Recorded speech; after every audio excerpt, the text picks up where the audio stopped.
Ladies and gentlemen, welcome and thanks for joining me this morning. To go through the presentation on the benefits of real-time data acquisition and in particular the journey of Pacific Air Express.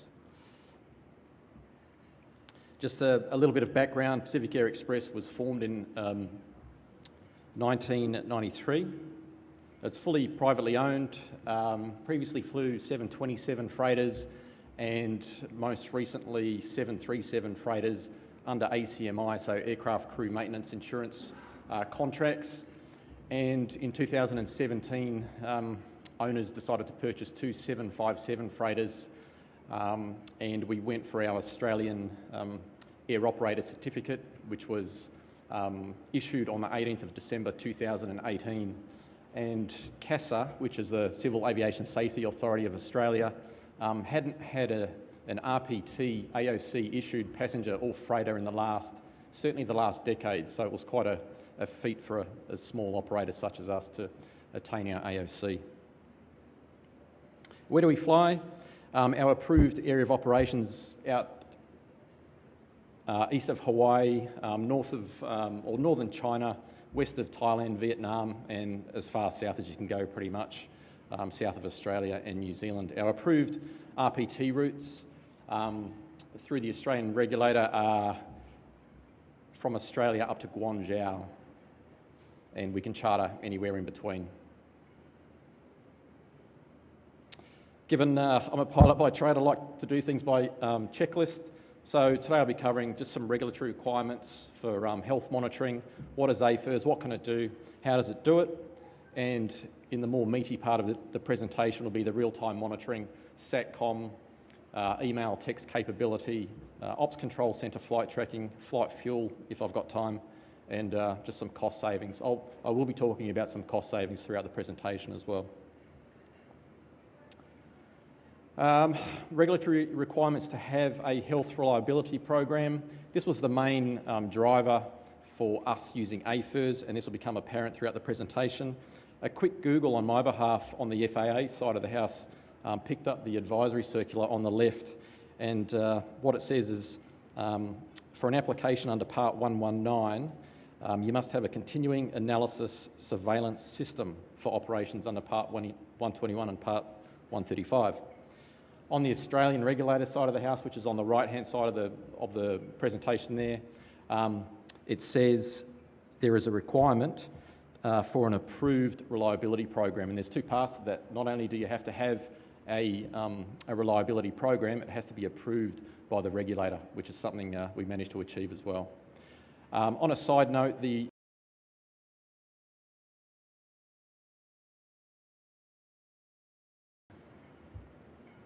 So what is AFIRS? Automatic Flight Information Reporting System. And I call it an enabler for regulatory compliance. What does it consist of? A blue box that sits in the E&E bay of your aircraft. If you can read it up there, everyone's wondering what ELA stands for. That's Embedded Logic Application. That's where all the magic happens.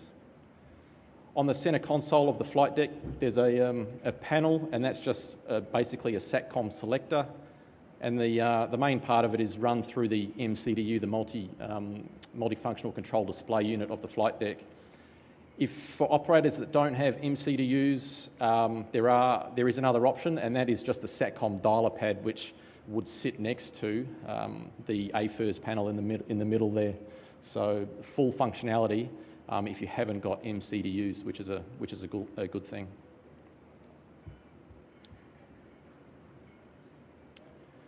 So what can it do? SATCOM voice, text messaging, real-time airframe exceedances. What it does there is the customer will set up who gets notifications on any exceedances that the jet experiences, and that would be sent real-time via email to who it needs to go to.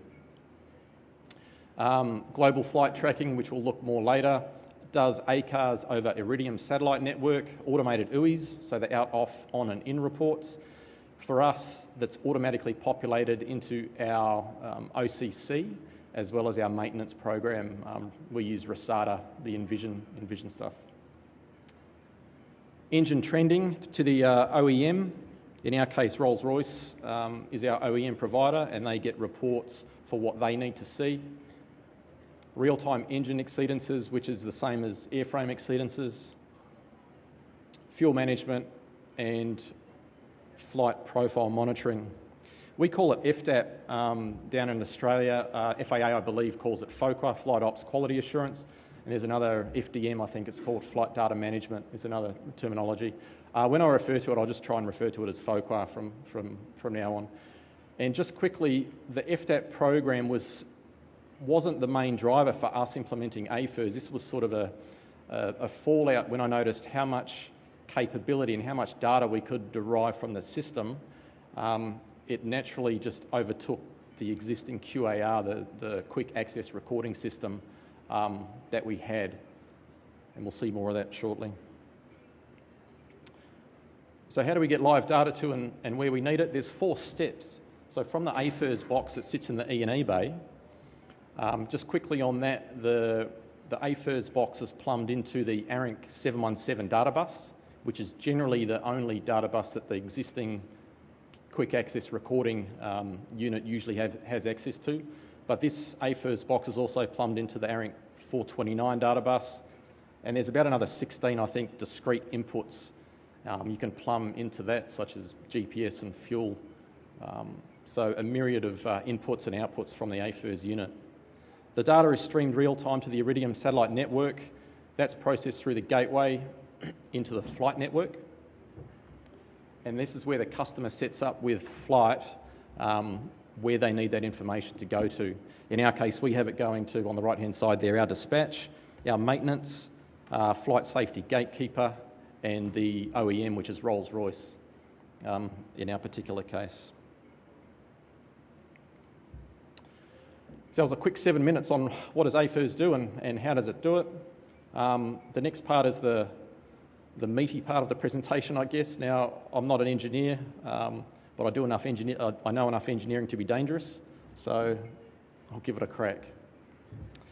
We'll look at real-time monitoring, SATCOM voice, email text, OCC flight tracking, flight fuel and cost savings.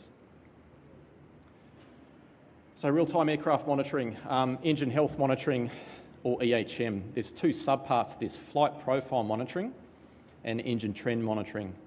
This can get confusing. Flight profile monitoring is solely dictated by Rolls-Royce. Rolls-Royce, as far as I'm aware, are the only engine manufacturers that have this limitation that operators face, and they put you on a profile A through G. Given we're a new Rolls-Royce operator, they start us on a lower profile, in our case profile G, and as we gain credibility with Rolls-Royce and provide them with appropriate data that they need to see, they'll move us up on profiles, and I'll talk more of that in the next slide. The next one's engine trend monitoring. This is regulatory compliance, and this is something where the regulator needs to see that the airline is tracking the engine health of your fleet. Airframe monitoring is number 2, and flight parameter monitoring, or FOQA, is number 3, and we'll look at each of those in turn. Flight profiling. So, yep, we've got 757s, we've got RB211 535 E4s, and as I mentioned, we face 3 flight profiles, and presently we're sitting at flight profile G because we're a new operator with Rolls-Royce. What does that mean in dollar terms for us?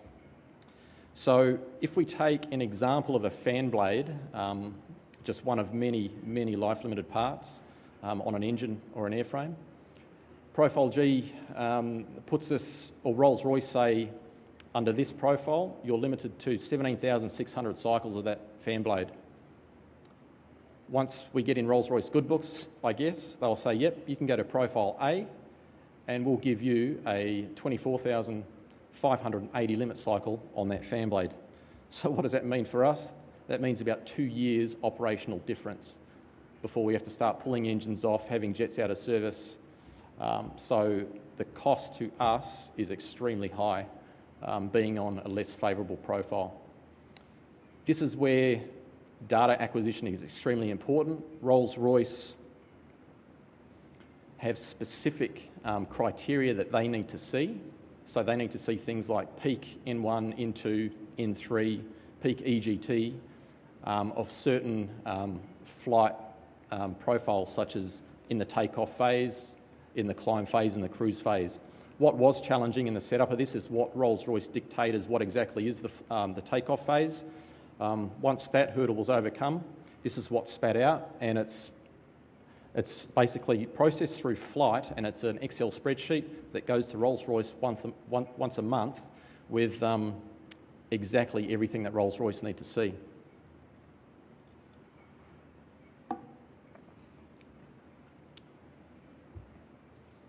The next one is engine trend monitoring, and I mentioned that it's more regulatory focused for compliance, but it is necessary for the operator for operational reliability. It's a more immediate view of engine health, and there are snapshots taken, and the example I've got there is takeoff and stable cruise reports, but you could have as many snapshots as you like to provide the operator with. In this case, Rolls-Royce also want to see our data, and in this case they want to see it in notepad form. Don't ask me why, but again the information's processed through the flight, and it's passed back to us as the operator as well as Rolls-Royce in the desired format. And it's just an example there on the bottom of the screen. This is an example of an exceedance report. We were doing some training. We were operating into a hot and high airfield, and this was emailed to our head engineers effectively once the exceedance was felt in real time. On the top left, which may be hard to read, it says trigger EGT instantaneous overtemp. The limit was 850. The overtemp was the peak was 852 degrees. The yellow line that everyone can see in the middle there is just a snapshot in time, and that's indicated. It's illustrated in a UTC or GMT time. In this case, it's 05, 32, and 17 seconds. Each line above and below that yellow indicates 1 second up to minus 10 seconds and plus 10 seconds from that particular point in time. In this case here, the overtemp was 3 seconds after that data point, and you can see the peak there of 852. So what does that mean? It means we were still flying around, engineers get an exceedance report. This was very mild, but in operational context, if this was the case and the jet was going somewhere without maintenance facilities, you could divert the aircraft real time if need be, if it needed further maintenance action or MEL relief. Airframe monitoring. Again, very similar to the engine stuff. It's focused on exceedances and life-limited parts. The data is captured and sent monthly. We download the data from the AFIRS unit, send it to flight, where they process it and spit it out where the customer needs it to go. Now, the ability to sparse data for interrogation, this is capable not only on the airframe side of the house, but also the engine side of the house as well, and we'll go through an example shortly. And I'll just say that the data is automatically integrated into our maintenance software. We happen to use Envision, but also in our flight ops software as well. So when I'm talking about sparse data for interrogation, we had a flap 20 exceedance, again on a training flight, but this was our very first exceedance while using the AFIRS capability. We actually didn't believe it. We said, you guys need to prove what you're capturing and spitting out is true. So we pulled the file. In this case, I'll just go through this quickly actually. It says the peak was 198.5 knots, where the limit was 195 knots, so a 3.5 knot overspeed at flap 20. Again, the overspeed was 1 second after this data point in time at 02, 16 and 21 seconds UTC time. Not that means much. So we didn't believe it. We said, basically, can you prove it? We sent the file back to flight. They come back with an analysis and this spreadsheet. Now, for those familiar with Excel, if you have a look down the right-hand side and look at the amount of rows available, it'd be quite hard to read there, but there's over 13,214 rows available, and what that corresponds is to 1 row per second of the flight. So every second is captured. And if you look on the x-axis, how many columns are available, and there's about 149. That corresponds to different data points that are captured. So anything from the gear state, the flight mode, air-ground sensing, slat position, flap angle, thrust lever angle, N1, N2, the list just keeps going. So a whole bunch of data to go through there. In this flap 20 case, once we analysed it, it was true, flap 20 was selected 198.5 knots, but the flap didn't reach 20 degrees flap angle on the wing until 196 knots. So it still was a true overspeed by 1 knot. So this sort of proved to us that, yep, the data was reading correctly and providing real-time exceedance reports.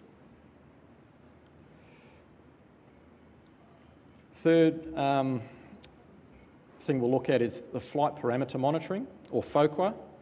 As I mentioned earlier, this was an offshoot. When I was going through and setting up this whole system, I just realised how capable it was. The existing QAR system on board couldn't match anywhere near the amount of data that this thing could spit out to us. So we've evolved it into our FOQA program. So why do we need a FOQA, or flight parameter monitoring program? For one, our Civil Aviation Order 82.5 says as part of an SMS system, we need to have a FOQA program. So it's a good idea to comply with that. Why do we need it? Also, it quantifies current safety margins, highlights non-usual unsafe circumstances. It highlights frequency of occurrence and estimates the level of severity. You can put in place remedial action if it's an unacceptable risk, and then you follow through if you confirm the effectiveness of the remedial action. This slide is way better illustrated in a picture. So you start at the top, you continuously identify and quantify risks. Are these risks acceptable? No. Take some remedial action.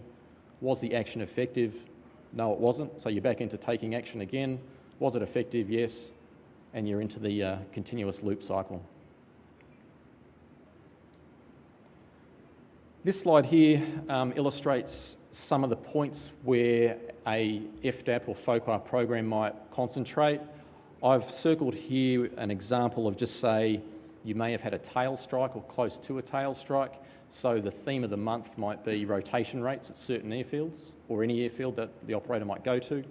And you'd specify, say, a pitch rate of anything 4 degrees per second or 5 degrees, whatever you want, will be highlighted in the FDAP report.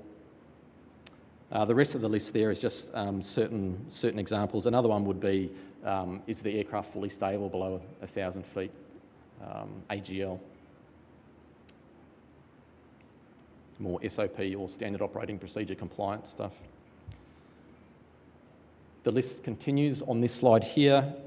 Also, naturally, all the flight manual limitations will be captured and sent, not just part of the FOQA program, but as part of the engine exceedance and the airframe exceedance reports as well. So maintenance will get a copy of that. AFIRS does SATCOM voice over the Iridium satellite network through the audio control panel and switched with HF position. It doesn't mean you need HF to operate the SATCOM, it's just a switch to select SATCOM basically. Here I've got on the right hand side, it's fully controllable through MCDUs, but if you don't have an MCDU, you'll just have a dialer pad for SATCOM access.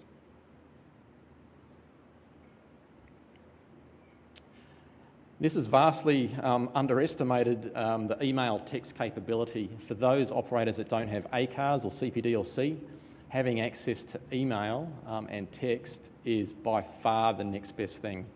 The example here says the message is, will you need fuel in Yankee Yankee Charlie, or will you need fuel in Calgary? The cost to send this message from the operator to the aircraft was 0.04 of 1 cent. so really cheap to send and receive messages. So if you're talking about picking up the sat phone to ask some short questions, it just doesn't compare.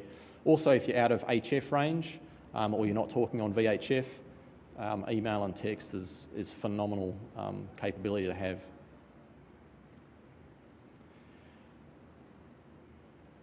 Talking about Ops Control Centre and flight following, when we were setting up this airline, we weren't going to have an ops centre. We already had an airline identified to do it on our behalf, flight following. Once again, when we saw the capability of what it can offer, we set up our own ops centre in-house, and now we have airlines coming to us asking for possible flight following through us. This is I guess, generation 1 picture of the flight following that flight offers through AFIRS. It's real-time. Ops Centre has access to message the aircraft in flight.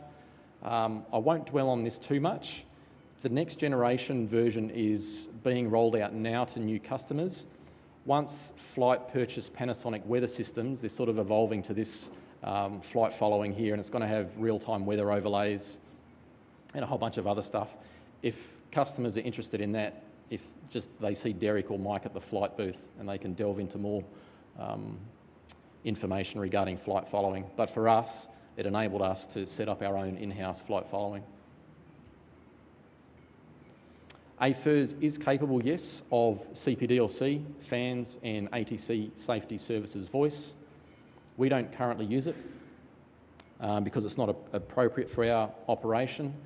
And if it's not appropriate for your operation, I'd suggest that having email and text is the next best thing. I'll quickly cover fuel SOP compliance tool.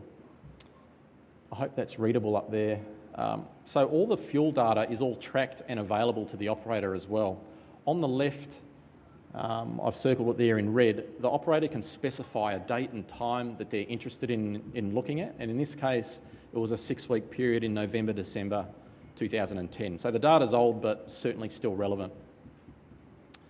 If we look at an example, and I've got idle reverse landing, and if you can see in the middle there, it says T 50%. So the target that the operator has selected, they would like to do every landing they do, 50% of those landings, they would like to be at idle reverse.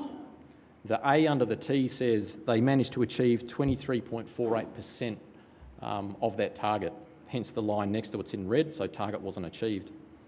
So the lost opportunity in the right-hand columns was, you get the lost opportunity in dollar cost per sector, per 725 sectors, because that was in the 6-week period, and the total lost opportunity at not achieving their target was $10,768. If we have another quick look, 2 lines down, it says the auxiliary power unit. And we delve further into that. The operator has specified a target of 100%. Now, what that means is they said at 100% of our turnarounds, we would like the APU running 25 minutes or less. And they achieve that 2.11% of the time. So they're no way near achieving their target of 25 minutes or less. So lost opportunity over that 6-week time period was $51,000 essentially. You can also delve into...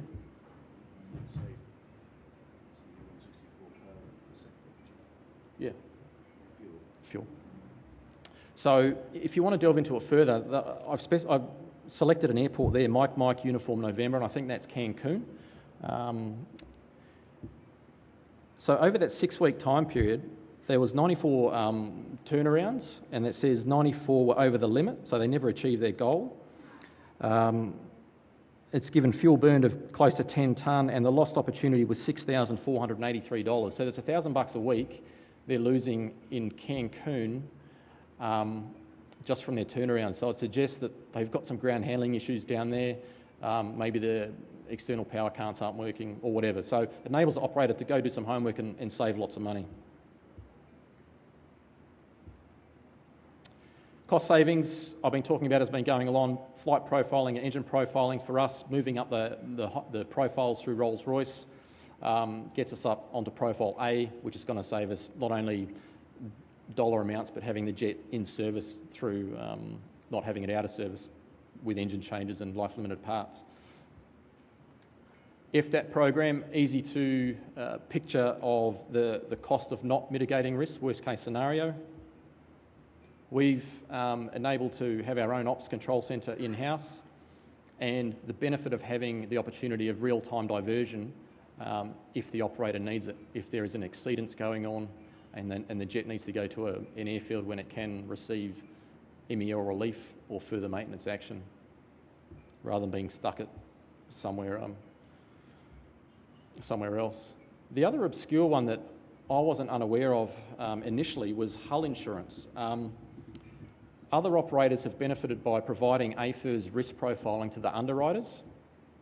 Now, we didn't receive a benefit because we set up the system initially, so our insurance premiums were covered, but there are specific examples of operators providing risk profiling and receiving insurance premium reductions. And if you want to see, if you're interested in that, again, if you see Derek at the flight booth, he can provide further information on that. And we looked at flight fuel. So we covered a bunch in about 27 minutes, I'd say. I'm around for the next couple of hours, but I'm flying back to Australia tonight. But if you'd like to get hold of my card, or if there's any questions, by all means do so. And I invite any questions now, either now or after the presentation. Okay, I don't see any questions from the app.